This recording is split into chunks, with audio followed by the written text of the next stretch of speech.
има мостови како што е, например, мостот на Обединените нации во Скопје, мост кој што треба редовно да се следи е мостот Гоце Делчев. Тоа се мостови кои што имале одредени проблеми уште на почетокот кога се изградени и нормално дека треба да им посветите поголемо внимание.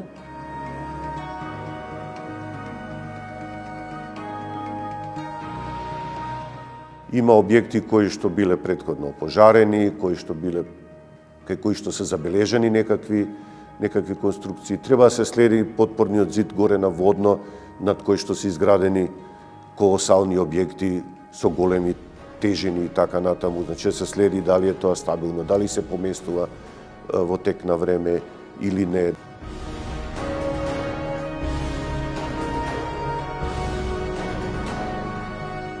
Секако дека постојат слични објекти.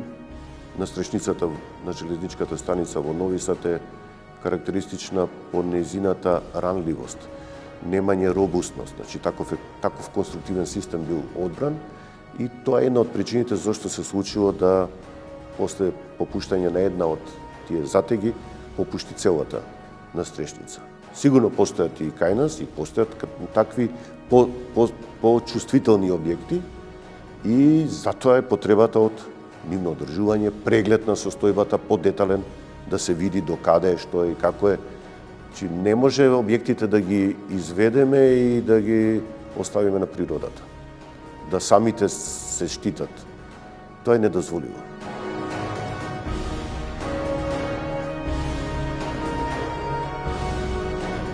Секој квалитетен објект во себе треба да содржи сите елементи треба да му бидат квалитетни. Градењето е еден ланец во кој што секоја карика, еден синџир во кој што секоја карика мора да е доволно силна и цврста за да тој синџир постои.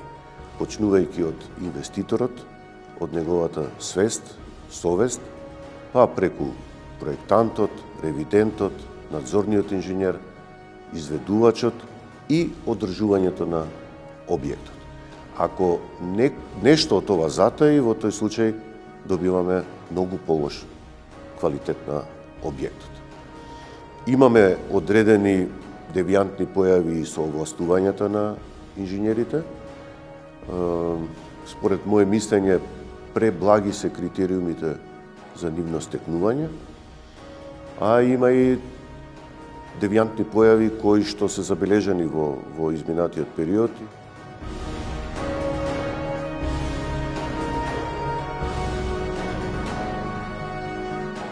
Дел од нив се практично преземени и исти се со европските стандарди, но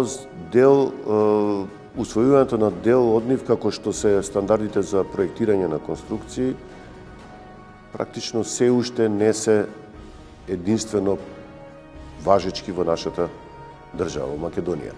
Има паралелно можност да се работи и по старите прописи кои ги влечеме уште од бившата заедничка држава, или по новите европски прописи кои што во земјите од Европската Унија се на важност од 2010 година. Премногу бавно тука реагираме, премногу се влечат работите и тука заостануваме затоа што тие нови стандарди европски носат многу новини во себе и веќе некои наши делуваат многу застарено.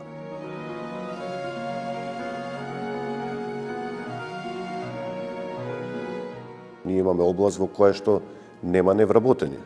Не само што нема невработени, туку компаниите се обидуваат да ги повлечат студентите уште од клупа, уште недозавршени, за да ги вработат. Значи, имаме голема потреба од разни категории студенти, инженери, почнувајќи од градежници, конструктивци, градежници од транспортна инфраструктура, од хидротехника, од геодезија, од геотехника. Меѓутоа, за жал, интересот за студирање опадна и онаа бројка што ја имаме е недоволна не само за развој на државата, туку и за опстанок на државата, затоа што сите оние објекти кои што се изградени поствоено, кога зборувам поствоено мислам на Втората светска војна, досега веќе се стасани за и какво редовно одржување и дополнителна предпазливост.